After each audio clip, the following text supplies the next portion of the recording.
Donc de retour pour la troisième partie et dernière, j'espère, de cette deuxième mission. Donc là, on va tuer ce con.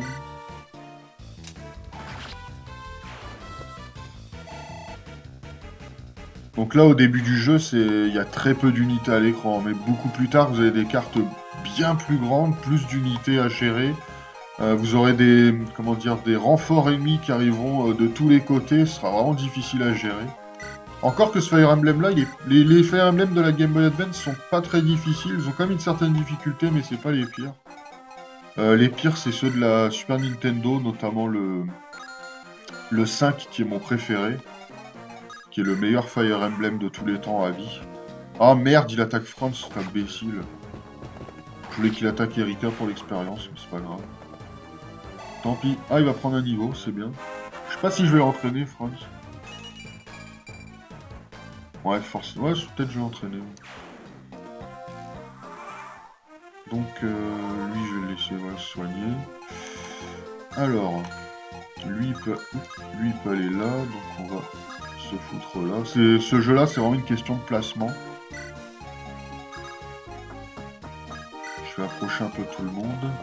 Je vais le foutre ici.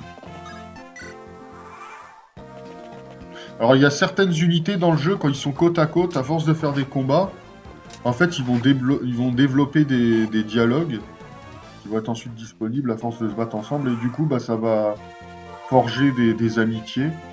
Et du coup, ensuite, quand les unités vont se battre côte à côte, une fois que leur amitié va évoluer, ils vont être beaucoup plus forts.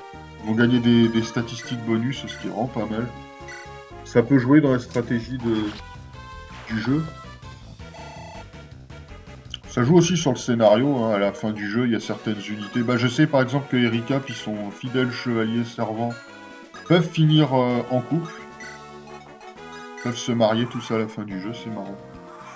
Parce qu'à la fin du jeu, vous avez un petit texte pour chaque personnage, qu'est-ce qu'il devient quand le jeu est terminé. Donc c'est sympa. À savoir que dans ce jeu-là, si vous perdez une unité, c'est pour toujours, hein. C'est pour ça que ce qui est intéressant de faire, c'est de... Non, je vais pas l'attaquer.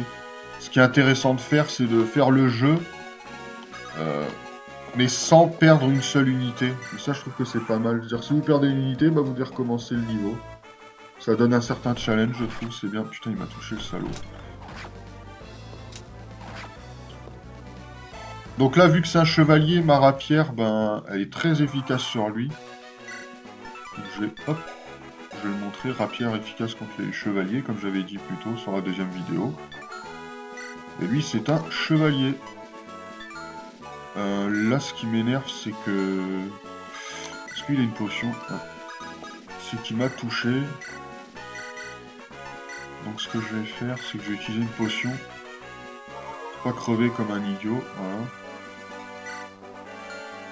Bah voilà, on va laisser attaquer. Normalement, je devrais l'achever. Alors, les boss, en général, ils sont sur des gros châteaux, donc ils regagnent un peu de vie à chaque fin de tour. Donc voilà, il est mort. C'est impossible, bah si.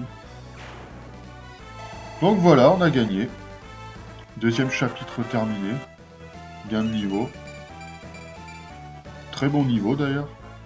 Alors, des fois, vous pouvez avoir des niveaux complètement pourris, où vous gagnez genre qu'une seule statistique, ou même pas du tout, ça peut arriver de ne pas en gagner. C'est rare, mais ça arrive, et là, c'est horrible.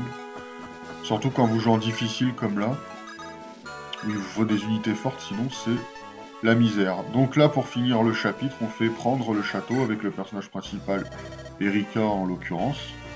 Donc voilà, on a gagné, c'est super. On a délivré la demoiselle, là. Donc voilà, c'était Fire Emblem, c'était une petite vidéo comme ça pour parler du jeu et du gameplay. Donc je ferai sûrement une vidéo sur Fire Emblem 5 où là j'en parlerai plus en profondeur parce que c'est vraiment Fire Emblem 5 de la Super Nintendo qui est à mon sens le meilleur Fire Emblem existant.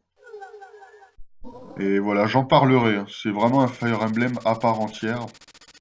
Et je sais qu'il y a très peu de gens qui en parlent en français du jeu sur YouTube, donc moi je vais le faire. Il y en a, mais très peu. Donc moi je vais le faire et je vais en parler. Donc voilà. Donc à une prochaine fois pour une prochaine vidéo. Salut!